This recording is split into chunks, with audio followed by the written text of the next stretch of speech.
Hai guys, we're back. Kenalin, saya Jamie dari DAB Network.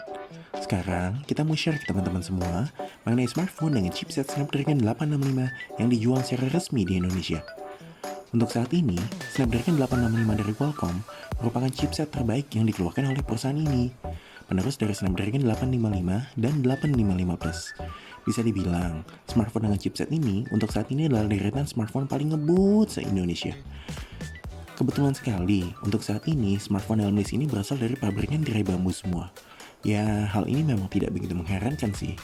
Mengingat, dalam beberapa tahun terakhir, vendor-vendor HP asal Cina memang begitu agresif dan sangat inovatif dalam mengembangkan produk-produk mereka. Kita langsung mulai aja yuk.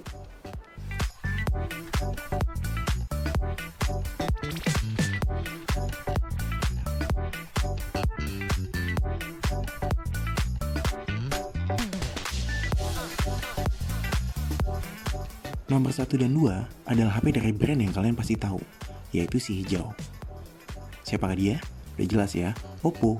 Antara bulan Maret-April kemarin, Oppo launching flagship terbaru mereka yaitu Oppo Find X2 dan Find X2 Pro, di mana kedua HP ini memiliki spesifikasi yang cukup mirip, yaitu prosesornya sama, layar yang sama-sama AMOLED dan sudah dilengkapi dengan refresh rate 120Hz, dilengkapi kamera yang sama-sama bagus, ya meski X2 Pro sedikit lebih unggul untuk kali ini, dan juga dilengkapi dengan fast charging yang ngebut banget, karena kecepatannya tuh 65 watt, menjadikan charging time-nya dari 0 sampai 100%, bahkan nggak nyampe 1 jam loh.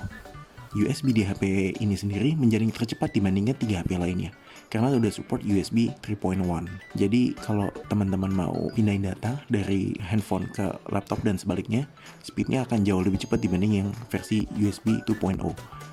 Begitupun dengan proteksi layarnya yang sudah dilindungi dengan Gorilla Glass 6. Perbedaan di antara keduanya ada 6.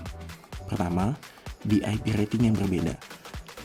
Find X2 itu ratingnya IP54, sedangkan Find X2 Pro sudah mendapatkan rating IP68, sehingga untuk Find X2 Pro bisa digunakan untuk berenang, ya dengan limitasi tertentu ya. Lalu perbedaan kedua, kamera di Find X2 Pro lebih baik dibandingkan Find X2. Ketiga, baterai di Find X2 Pro sedikit lebih besar dibandingkan dengan Find X2. Keempat, dimensi dari Find X2 Pro sedikit lebih besar dan lebih tebal. Kelima, untuk di Indonesia, varian Find X2 memiliki internal memori yang lebih kecil dibandingkan Find X2 Pro, yaitu 256GB berbanding 512GB. Tapi menurut Jamie sih, memori sebesar 256GB sebenarnya masih cukup banget kok buat dipakai oleh sebagian besar orang ya. Lalu perbedaan keenam, di varian X2 Pro, Oppo menyediakan desain yang sangat cantik dengan balutan vegan leather berwarna orange dan ada list emasnya di samping-sampingnya. Membuat HP ini jadi sangat outstanding karena beda dengan handphone lain yang dijual di Indonesia ya. Di antara keunggulan-keunggulan tadi, ada juga 2 kelemahan yang paling mencolok dari kedua HP ini menurut Jamie. Pertama adalah harga yang cukup tinggi, di mana untuk harga retail saat ini, Find X2 dibanderol dengan harga 14.999 dan Find X2 Pro di harga 17.999. Kedua adalah ketiadaan fitur wireless charging di HP flagship ini. Fitur ini sebenarnya bukanlah fitur yang dipakai oleh kebanyakan orang, namun akan sangat manis apabila fitur ini ada di HP yang harganya mencapai belasan juta rupiah ini.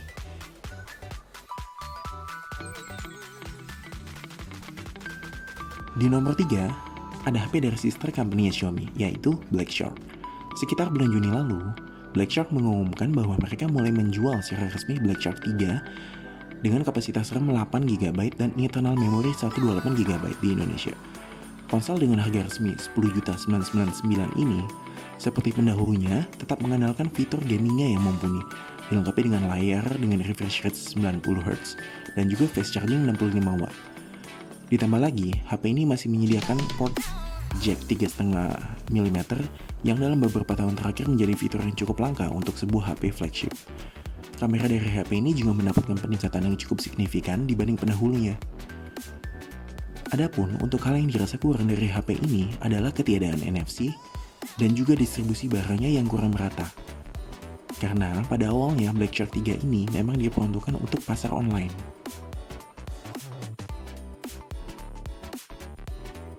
Di nomor 4, ada HP keluaran Xiaomi yang sempat menghebohkan pasar HP di Indonesia karena menjadi HP dengan prosesor Snapdragon 865 termurah di pasaran dengan harga 10 juta kurang 1000. Yap, dia adalah Mi 10 yang di Indonesia masuk dengan kapasitas 8 GB RAM dan 256 GB internal. HP ini sendiri di launching di bulan Mei 2020. Kelebihan dari HP ini sendiri selain di prosesornya adalah di harga yang cukup murah di kelasnya. Ketahanan baterai yang sangat baik, yaitu dengan 109 hour endurance rating dan dilengkapi dengan layar dengan refresh rate 90Hz. Kamera juga sudah sangat bagus di level harganya. Dan juga masih dilengkapi dengan port infrared dan tentunya NFC. Fast charging sendiri sudah tersedia di HP ini dengan speed mencapai 30 watt. Adapun untuk kelemahan dari HP ini adalah pertama, hanya support single SIM, yang mana hal ini cukup fatal untuk sebagian besar orang Indonesia. Ya, meski hal ini bisa dimodif, cuman kan nggak semua orang bisa modif ya.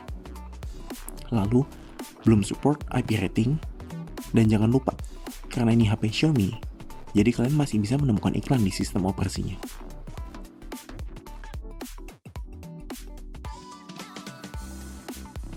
Di nomor 5, ataupun yang terakhir yang ada dalam list ini, adalah HP yang membuat heboh beberapa hari terakhir ini, yaitu Xiaomi Poco F2 Pro. Yap, benar, F2 Pro. Dimana handphone ini sendiri adalah penerus dari handphone legend Xiaomi yang sempat di launching 2018 lalu, yaitu Poco F1. Yap, HP ini sekarang menyandang HP dengan Snapdragon 865 termurah di pasaran resmi Indonesia, dengan harga 7 juta kurang 1000 untuk kapasitas 6128 GB dan juga 8 juta kurang 1000 untuk kapasitas 8256 GB. Meski menjadi yang termurah, namun kualitas HP ini sama sekali tidak murahan. Pertama, dari material bodi. HP ini sudah dilengkapi dengan proteksi Gorilla Glass 5 di layar dan bodi belakang, membuatnya terlihat mewah. Apalagi ditambah desain kamera belakangnya yang rounding, membuatnya tampil beda dari handphone lain. Lalu, dari jenis internal memori yang dipakai, dia justru menjadi satu-satunya di koperasi ini yang sudah menggunakan UFS 3.1, yang di atas kertas lebih baik dari pendahulunya. Selain itu, dari sisi daya tahan baterai, dia juga menjadi salah satu yang paling awet, dengan endurance rating 120 hour. HP ini sendiri menjadi satu-satunya yang konektivitasnya masih dilengkapi dengan port infrared dan juga jack 3,5 mm. NFC juga pastinya udah ada. Untuk chargernya, HP ini dilengkapi dengan speed 30 watt. Adapun untuk kelemahan dari HP ini adalah layarnya yang hanya support 60Hz. Belum support IP rating, kamera yang terbilang ya so-so, terutama kamera depannya ya. Dan sama seperti di Mi 10, HP ini masih ada iklan di sistem operasinya.